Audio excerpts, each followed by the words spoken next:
Brand new and explosive reporting reveals a litany of controversies and scandals and deeply troubling incidents that call into serious question Donald Trump's nominee for defense secretary.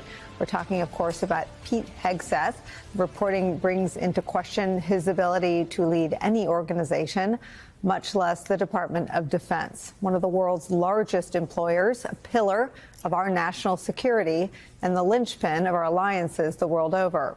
The New Yorker is today reporting this, quote, a trail of documents corroborated by the accounts of former colleagues indicates that Hegseth was forced to step down by both of the two nonprofit advocacy groups that he ran, Veterans for Freedom and Concerned Veterans for America, in the face of serious allegations of financial mismanagement, sexual impropriety, and personal misconduct. Among those documents, a whistleblower report compiled by multiple employees of the conservative Koch brothers-funded Concerned Veterans for America in February of 2015 and sent to the group. It says that when Hegseth was the president of the CVA, he was, quote, repeatedly intoxicated while acting in his official capacity to the point of needing to be carried out of the organization's events.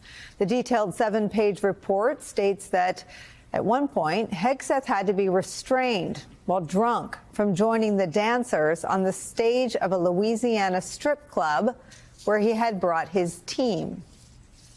The report also says that Hegseth, who was married at the time, and other members of his management team sexually pursued the organization's female staffers, whom they divided into two groups, the, quote, party girls and the, quote, not party girls. In addition, the report asserts that under Hegseth's leadership, the organization became a hostile workplace, one that ignored serious accusations of impropriety, including an allegation made by a female employee that another employee on Hegseth's staff had attempted to sexually assault her at the Louisiana strip club. An attorney for Pete Hegseth declined to comment when NBC News reached out this morning, but he told The New Yorker that the claims were, quote, outlandish and raised by a, quote, petty and jealous former associate. But sources tell The New Yorker that concerns about Hegseth's mismanagement led to him being ousted as head of the CVA. The New Yorker also obtained an email with the subject line, congratulations on removing Pete Hegseth. The New Yorker reports that it was, quote, sent to Hegseth's successor as president of the group, Jay Pack, on January 15, 2016. The email, sent under a pseudonym by one of the whistleblowers, included a copy of the report and went on to say this, quote, among the staff, the disgust for Pete was pretty high. Most veterans do not think he represents them or their high standard of excellence. The email also stated that Hegseth had a history of alcohol abuse and had treated the organization funds like they were a personal expense account for partying, drinking, and using CVA events as little more than opportunities to hook up with women on the road. We should note that NBC News has not seen the whistleblower report. NBC News has also reached out to the Trump transition team and has yet to hear back from them. The New Yorker adds that a separate letter from a staffer flags a troubling incident that should set off alarm bells in the United States Senate as it considers whether Pete Hegseth is the guy to lead an enormous and diverse workforce. The letter alleges that, quote, Hegseth and someone traveling with the group closed down the bar at the Sheraton Suites Hotel. The duo yelled, quote, kill all Muslims multiple times in what the staffer described as a, quote, drunk and violent manner. Hegseth's despicable behavior, he wrote, embarrassed the entire organization. The staffer's letter cited a second incident in which he wrote Hegseth passed out in the back of a party bus, then urinated in front of a hotel where CVA's team was staying. Donald Trump's nominee to lead the United States Department of Defense, facing a mountain of new accounts and allegations of mismanagement and misconduct is where we start today. Joining our coverage, CEO of Iraq and Afghanistan Veterans of America, former Army Captain Allison Jaslow's back, plus former Democratic Senator, MSNBC political analyst Claire McCaskill is here, and MSNBC columnist and contributor Charlie Sykes joins us. Claire McCaskill, I start with you. Jane Mayer is the journalist with all this reporting. It is documents-based reporting. These documents exist. People that know Pete Hegseth seem to be interested in making sure that the United States Senate, which will consider his nomination, has all of the information before them as they consider if he's really the guy to lead the Pentagon. Yeah, first you have to consider, Nicole, where this information is coming from. It's coming from people who worked with Pete Hegseth, and he worked in conservative Republican organizations that were centered around veterans. But some of them were just purely political organizations trying to help Republican candidates, conservative Republican candidates, get elected. And what these documents show is public drunkenness. They show sexual harassment and assault. And the third thing they show is gross mismanagement. And, let's not forget that third point. Running one of the largest organizations in the world, you have to know how to manage a large organization and people. And the details of his mismanagement, the financial mismanagement, the professional mismanagement, are really acute. And the drunkenness is really interesting because Donald Trump reportedly has no patience for that. He reportedly, we know he is a teetotaler. He does not drink, encourages others not to drink. And the idea that he has this guy who has been publicly drunk so many times, that has been reported over and over again, my heart hurts for all the men and women in the Pentagon, all the leaders in our military that are shaking their head today going, how have we come to this?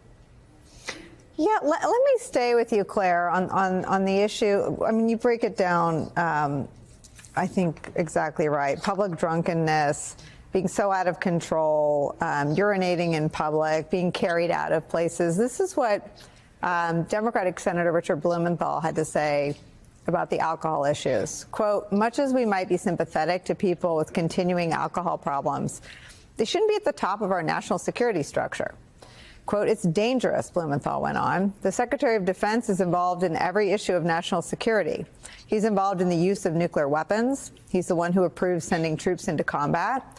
He approves drone strikes that may involve civilian casualties. Literally life and death issues are in the hands of the Secretary of Defense. Entrusting these kinds of issues to someone who might be incapacitated for any reason is a risk we cannot take. Blumenthal noted that an earlier nominee for Secretary of Defense, Senator John Tower, a Republican from Texas, was voted down by his Senate colleagues in 1989 because of concerns about his drinking and womanizing. It was the first time that the cabinet pick of a newly elected president, in this case George H.W. Bush, was rejected by the Senate. John Tower went down for these same kinds of issues, Blumenthal said. I don't think it's a partisan issue. It will be a test, Claire, an apples-to-apples test as to whether or not the United States Senate in the year 2024 has the same standards, has the same spine for the person with this job as it did in 1989.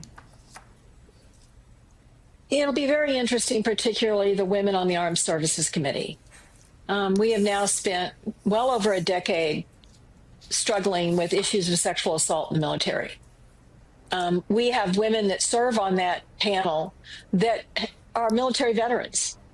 One wounded as a helicopter pilot, lost her legs, and Joni Ernst, who served honorably for many years and has recounted the sexual assault she suffered and harassment she suffered while in the military. And for women across the country who have worked in male-dominated organizations, we recognize this behavior. We've witnessed this behavior. We know this guy. We know who he is and how he behaves and what his priorities are. And I'm looking forward to Joni Ernst. She would be exactly the right person to stand up and say, this has nothing to do with his ideology or how much he supports Donald Trump or how much he believes the things that Donald Trump believes. This is about his fitness to serve in this important leadership capacity. And I'm just hoping that Joni Ernst has the courage to do it. Is Donald Trump pushing past the guardrails of nonpartisan rule of law, making good on the threats that he did publicly make throughout the year, some of which involve potentially unlawful, illegal conduct done within the halls of government?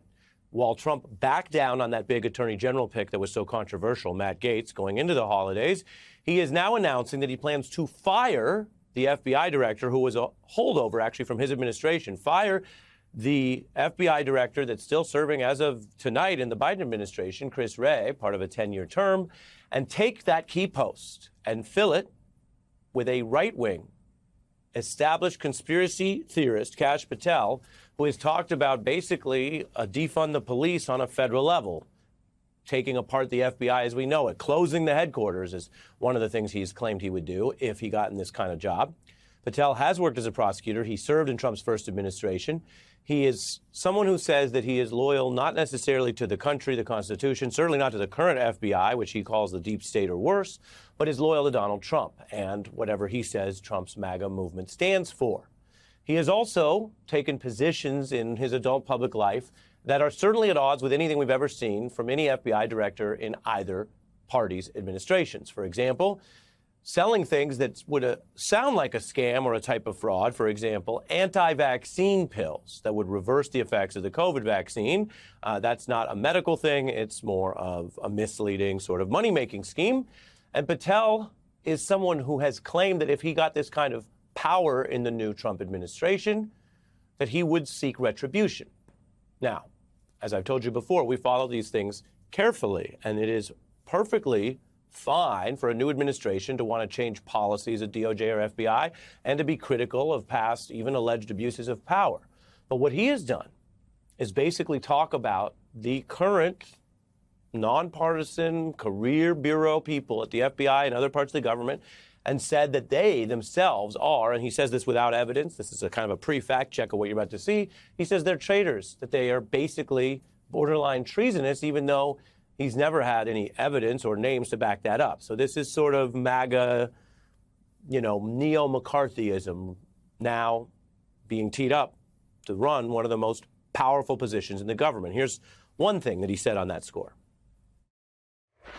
What you have is a buildup of so many actions by the deep state that it becomes borderline treasonous. Borderline treasonous. He's talking, of course, about the police. Remember, the Federal Bureau of Investigation are the federal arm of law enforcement, just as the state and city arm are police. The federal arms are the Bureau. So we call them federal agents. But he's just attacking police. And this is something we've seen before. There are many people around Trump, and sometimes Trump himself, who are against law enforcement. They're against police. They're against the blue, as it's sometimes called, whether the blue is reporting into the local city department, that's police department, or the blue is reporting in federally, which is FBI agents. And if that sounds a little off or different from the branding we've heard over the years, there are two reasons for that. One, decades back, the Republican Party was more of a, quote, law and order party, and it definitely generally sided with law enforcement. That's no longer true.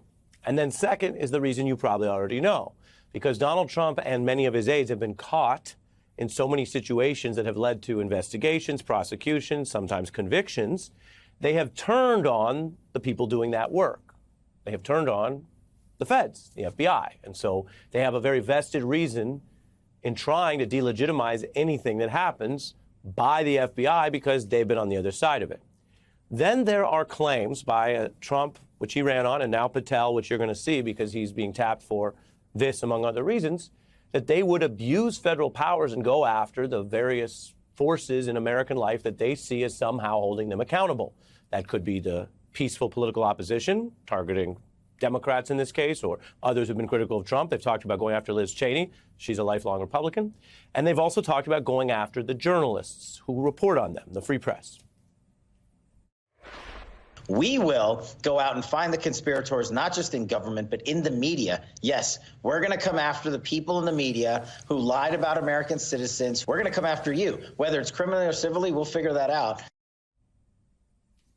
Now, there are a lot of people concerned about Patel who go well beyond, say, what you might call the 48% of the country that voted against Donald Trump, or his assorted critics and people who might be somehow politically opponents of Trump and MAGA. There are people saying that this is a QAnon conspiracist. Someone who served in Donald Trump's first term in national security has said quite clearly Patel is totally unqualified for the position, the dictionary definition of a sycophant, and that Trump's ultimate statement here, made with the Patel pick coming after Gates, is the second term will be driven by retribution.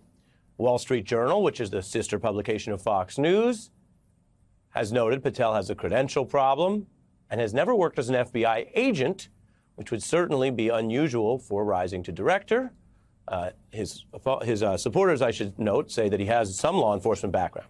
Bush White House veteran David Frum, who is a Trump critic and who has been on this and other programs, writes in The Atlantic that this is actually worse than Watergate. It threatens to turn the FBI into an instrument of personal presidential power and thus payback.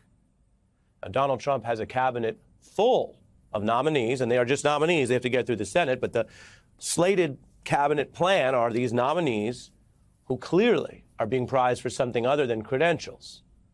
It's what in MAGA they call loyalty, what in traditional nonpartisan work they would call a potentially disqualifying partisanship.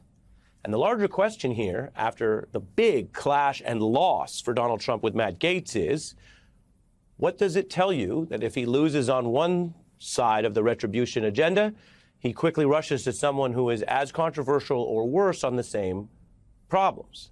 Many people have pointed out that while in traditional presidencies, a cabinet loss, especially an early big one like AG, would lead the president, or in this case, president-elect, to take a step back, to compromise, to recalibrate. Well, this ain't no normal term we're heading into, and this ain't no normal president-elect, and he is not taking a step back whatsoever at the widespread rejection of his very partisan AG pick. The first one, Matt Gaetz. With Patel, he is doubling down. He is vowing to fire the current FBI director, whom he selected in the first term, which itself is unusual, and put in someone who's more than a loyalist, someone who has vowed in public to do things that could actually get you charged by the FBI and the DOJ in a normal situation, abusing power, abusing government resources, and going after free speech. We're joined by a former civil prosecutor in the Southern District, Maya Wiley, and civil rights expert. Maya, your thoughts on this pick, and starting with substance, regardless of all the noise out there, is this person at all qualified for this job? Well, thank you, Ari. And let me just start with Kash Patel is not qualified for this job. And I want to make something very clear. It's not because Kash Patel was a public defense attorney at one time. You don't have to only be a prosecutor, I think, to head the FBI. But at the same time, he's never had a position of leadership in a significant office before that I can tell. I mean, and think about this. The FBI has 35,000 staff members. It is massive. It has billions of dollars in budget and covers a litany of serious crimes, including counterintelligence here in the United States, like when Russia comes to interfere in our elections. And I say that because we have heard so much from Donald Trump about who he doesn't consider qualified, no matter what a long list of experience they have on their resume. Christopher Wray, for example, who we appointed, had been in several offices across up and down the chain in the Department of Justice, tons of experience within the agency, including at very high levels of the agency. So clearly was ready to handle something the size of the FBI. That is very different in terms of Kash Patel's resume. But as you point out, Ari, it isn't just about the job experience on paper. It's about understanding what the job is. And the job of the Federal Bureau of Investigation is to investigate crimes, not to serve as someone that Kash Patel himself has referred to in a children's book as the king. That flies in the face of what we need the FBI to be, which is an independent investigator that takes seriously both the Constitution and the rule of law. This is one of these moments, you know, we hear a lot of people talking about flooding the zone and a lot of information coming at you all at once and not being able to sort through things. There are two picks right now that if you talk to people in Washington, D.C., they will this morning tell you two of the most dangerous selections they've seen. Number one, Pete Hegseth, simply because he's unqualified to run the most complicated and most powerful bureaucracy, not only in America, but in the world. And number two now, Kash Patel.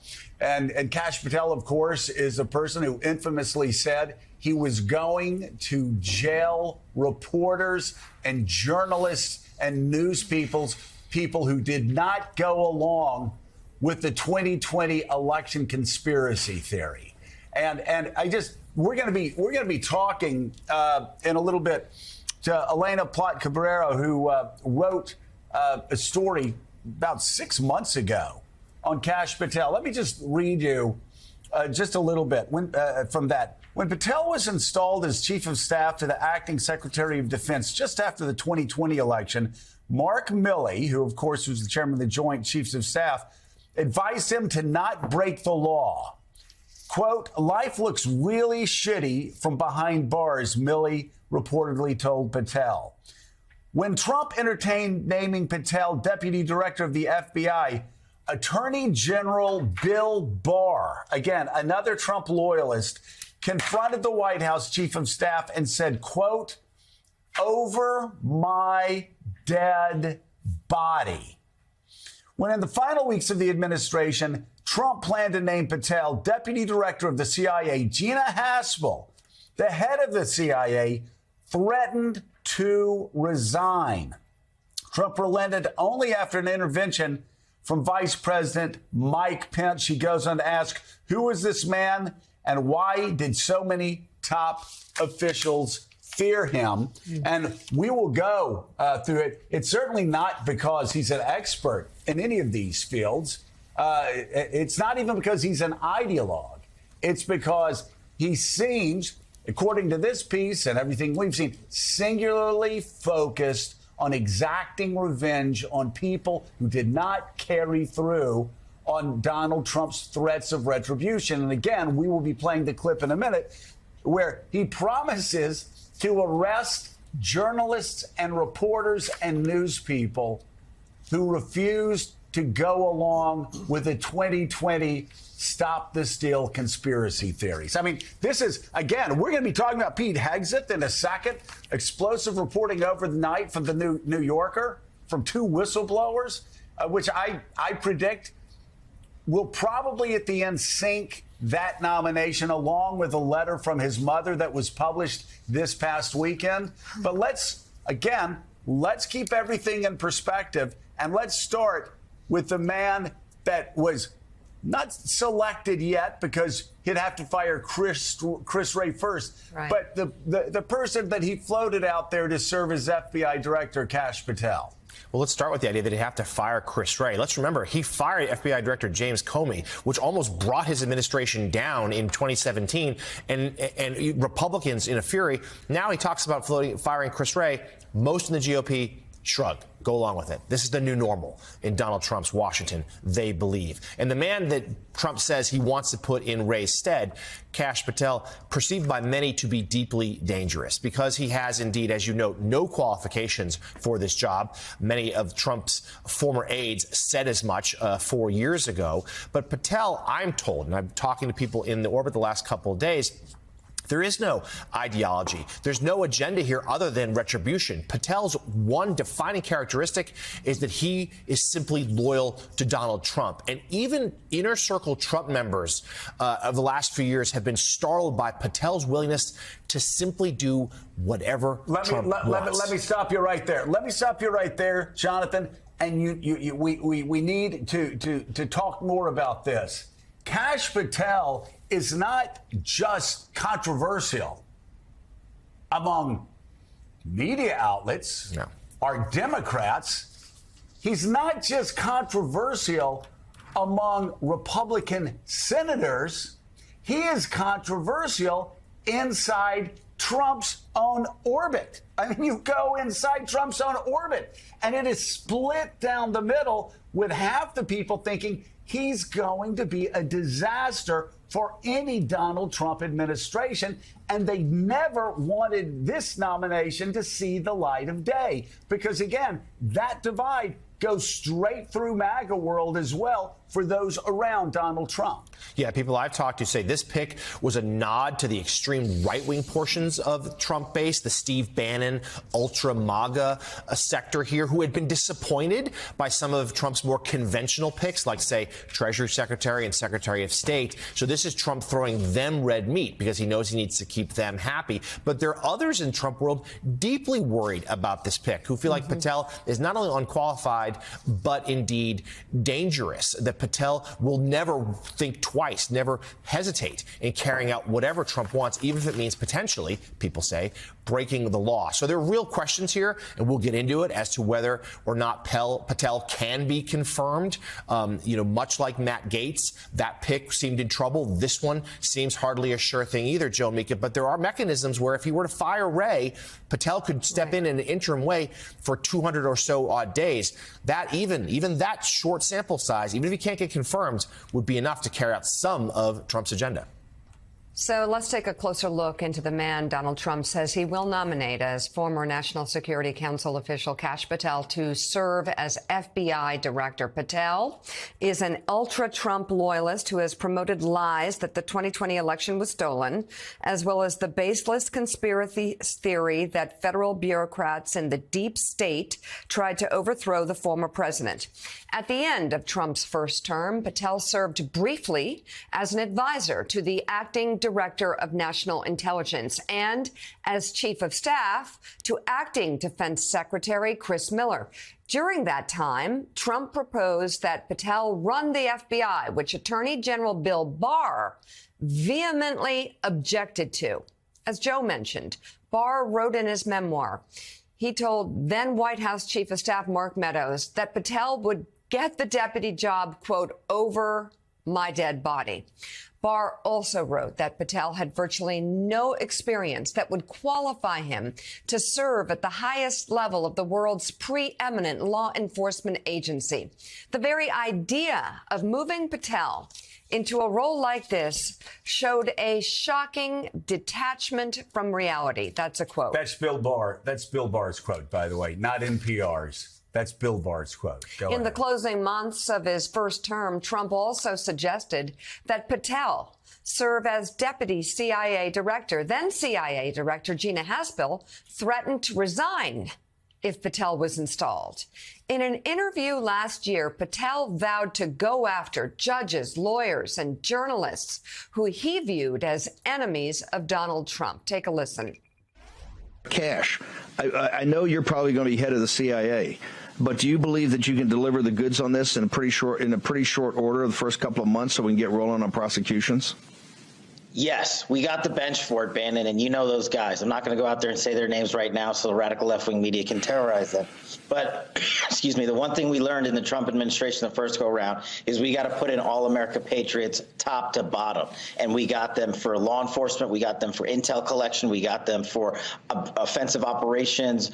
We got them for DOD, CIA, everywhere. We will go out and find the conspirators, not just in government, but in the media. Yes, we're going to come after the people in the media who lied about American citizens, who helped Joe Biden rig presidential elections. We're going to come after you. Whether it's criminally or civilly, we'll figure that out. But yeah, we're putting you all on notice. All right, let's bring in. Hold on a second. Could you play that again? And can we do a CC to Republican senators? Hey, Mitch McConnell and Chuck Grassley. Let's see. Well, Mike Rounds is a great patriot. I'm sure he's already deeply disturbed by this. He said pretty much just that. Susan Collins, Lisa Murkowski, who certainly stood up to the atrocious election of Matt Gaetz. We want to play this one again. This is a long distance dedication from Casey to you. Cash, I know you're probably going to be head of the CIA, but do you believe that you can deliver the goods on this in a pretty short order the first couple of months so we can get rolling on prosecutions? Yes, we got the bench for it, Bannon, and you know those guys. I'm not going to go out there and say their names right now so the radical left-wing media can terrorize them.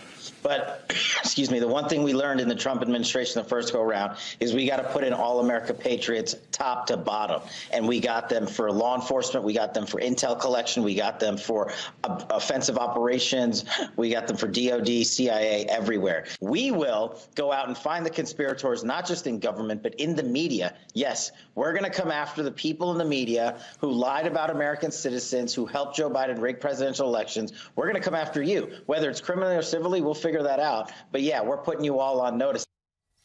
I'd love to also play this one more time for all those Wall Street billionaires who say, oh, come on.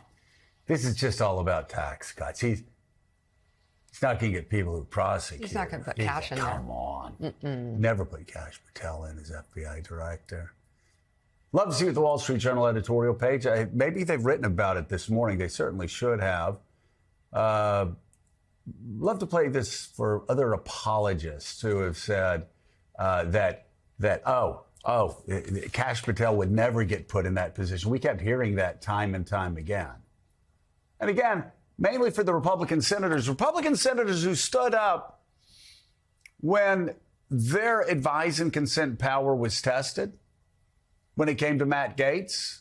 Well, this is not a question of either or. I keep hearing people going, well, maybe if he says no to Matt Gaetz, they say no to Matt Gaetz and maybe to one more. No. If somebody threatens the Constitution, if somebody threatens the First Amendment, if somebody threatens the basic Bill of Rights, it does not matter whether you have to say no to one of those or two of those or three of those. You know, the founders did not write that the Senate had the advise and consent power for maybe one and a half dangerous elections. No, got that for as many as you need. And by the way, this is not just uniformly vote no against everybody that Donald Trump puts up. I think everybody agrees that Marco Rubio, though not a Democrat selection, certainly is within the framework of somebody who could be Secretary of State, who knows the issues, who works with people on both sides, who may be an effective Secretary of State. Same thing with the Treasury Director. But not this. Play it again. We will go out and find the conspirators, not just in government, but in the media. Yes, we're going to come after the people in the media who lied about American citizens, who helped Joe Biden rig presidential elections. We're going to come after you. Whether it's criminally or civilly, we'll figure that out. But yeah, we're putting you all on notice. Yeah, and we're putting you on notice. This is not only bad for the men and women who run the FBI. This is not only bad for the rule of law. This is not only bad for the First Amendment. This is not only bad for the United States of America. This is bad for Donald Trump. This is bad for the Trump administration. This is not going to end well. So I think the best case scenario for everybody is that Kash Patel and this talk of Kash Patel ends like the Matt Gaetz nomination ended. Because this will not go well for anybody. And I still believe there will be 4 Republican senators who will not vote to confirm somebody who says he's going to throw judges in jail, he's going to throw bureaucrats in jail, he's going to throw reporters in jail who did not go along with the 2020 Stop the Steal conspiracy theory. And by the way, just got word the Wall Street Journal did write about this. We'll get to that. they don't like it. NBC's Garrett Haake joins me now. Former aide to then Speakers John Boehner and Paul Ryan, and MSNBC political analyst Brendan Buck, and Jeremy Peters is back with me. Okay, Garrett, how is Donald Trump taking advantage of his second chance here with his picks?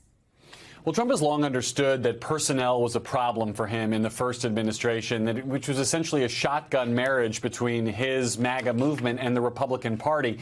Now, 4 years after he left office the first time, the MAGA movement is the Republican Party. And so he's having, I think, a much easier time selecting people who both meet his resume requirements, as thin as his critics think those might be, and pass his loyalty tests, either with people that he's known from his entry into politics in 2015, 2016, to people who've campaigned with him and sort of joined him along the way, like Tulsi Gabbard or Robert F. Kennedy Jr., who have passed those kind of internal tests in Trump world. That is how he has filled out his cabinet selections in record time, and that's sort of the team he will be riding with between now and January or so, when their confirmation hearings start, which is really the challenge for him now, as these folks who are largely unvetted nationally before Trump picked them are getting the sort of full spectrum media vetting now in real time.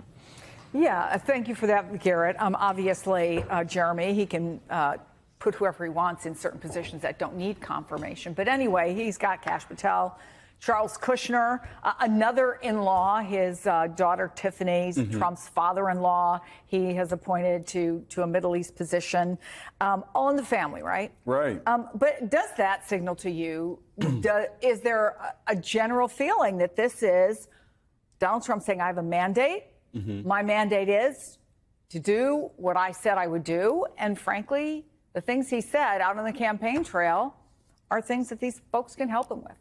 Right. I think Donald Trump has always had a certain disdain for protocol and order, especially around Washington conventions. And so he just doesn't care. It's not that unusual for somebody for a friend of the campaign or the family in this case, to be appointed to something like the ambassador to France, right? That's not a very sensitive position. But some of these other picks, we'll have to see how far they get through the Senate. Well, I mean, the president is an ex-felon, so I don't think we should be too surprised. I mean, not an ex-felon. I'm sorry. He is a convicted felon. So that doesn't strike me as so out of the norm, at least when we're talking about Donald Trump. Brendan, is Donald Trump putting Republicans in a difficult position with some of these picks? And would you expect that there could be some more fights coming up? Yeah, certainly. Not necessarily the appointments you all were just talking about. And I'll remind everybody, Donald Trump had his daughter and son-in-law as White House staff the first time around. So it's not as though it was a completely traditional White House, even from the jump last time. But certainly the people he's expecting to get Senate confirmed here are far beyond, or at least some of them, are far beyond the norm of what anybody would expect to have any type of easy confirmation. And I'd just like to caution people, while they are sort of shock and awe at the moment, and there's a lot of questions of whether some of these people can get through, it's still very early. We're going to learn a lot more about a lot of these people in this process. Obviously, with Pete Hegseth, we're learning more and more about his personal history. And so it's not necessarily like what is their, their background and qualifications. There's going to have to answer a lot of questions. People are going to have to sit in front of a Senate panel and talk about what their actual goals are. And of course, they can say whatever they want. But I think it's just important to realize that the process has not even really begun for a lot of these people. And there's going to be an added level of scrutiny that'll give a lot of people who aren't necessarily diehard Trump supporting senators opportunities to vote down a few of these. And I expect they will. And Jeremy, you've done a lot of reporting on Steve Bannon. He's one of Trump's biggest supporters, biggest allies. He also has a big megaphone now that he's out of prison. He's back doing the War Room, right? His Another podcast. felon, right? Yeah, but he features a lot of these folks on his podcast, which is heard by millions. Is this not just about All in the Family, but MAGA synergy? I think absolutely. I mean, Trump's motto after the last successful presidential run in 2016 was promises made, promises kept, right? And that was a very important motto for him to live up to because he needed re-election, right? He needed to honor his commitments to the religious right by naming the right Supreme Court justices and giving them the right he did do that. This time he doesn't need to do that. So his payback seems to be those people who have stood behind him, who didn't abandon him, when he was politically toxic. And that's what we're seeing here. I think some of his biggest cheerleaders who, despite their sketchy checkered pasts, are being elevated to potentially, these tremendous positions of power. I think what they're doing is actually quite clever by putting so many of these people up who clearly are going to have issues getting through the Senate, who Republicans have said, hold on, wait a second, I don't know about this. I mean, I don't want to say it almost makes Matt Gaetz seem quaint, but certainly there's no way that the Senate is going to block all of these controversial picks. So they're going to have to pick one, two, just a very small number to really, really dig in on. Brendan, we know that Trump has repeatedly, besides promises made, promises kept, and he has said, I'm going to keep my promises to you. He's also talked about retribution, if given a second term, which he has been, obviously. I want to play what he said about this in 2023. In 2016, I declared, I am your voice. Today, I add, I am your warrior. I am your justice. And for those who have been wronged and betrayed, I am your retribution. I am your retribution. I will fire the unelected bureaucrats and shadow forces who have weaponized our justice system like it has never been weaponized before. It's sick. These are sick people. Unelected people run this government. I mean, they keep it moving anyway, but that's a conversation for another time. Do you get a sense, Brendan, that Donald Trump would get congressional support from Republicans for retribution? I certainly don't think you'd get a lot of pushback. Look, Donald Trump, it's one thing to kind of talk about whether it's Project 2025 or whatever sort of aggressive agenda people want to talk about. Donald Trump cares and looks at the whole world basically through himself. And I think it's important to appreciate that his agenda is only important so much as it makes him look good. And his agenda is only important to him as much as it satisfies his urgings. And so, of course, he's going to come in and say, the first thing we're going to do is go after the people who wronged me. And he can frame it as doing it on behalf of other people. But he's the most self-centered president we've ever had. That says a lot. His entire worldview is, are you with me or are you against me? And if you're against me, I'm coming after you. Now, what can he do on that in practice? There are real limitations, and I think some of the threat is a little bit overblown, but I don't think that he cares that much about solving problems for the American people. He sees this as his opportunity to change the narrative, change history, and frankly, make himself feel good. And at the end of the day, that may be all he cares about.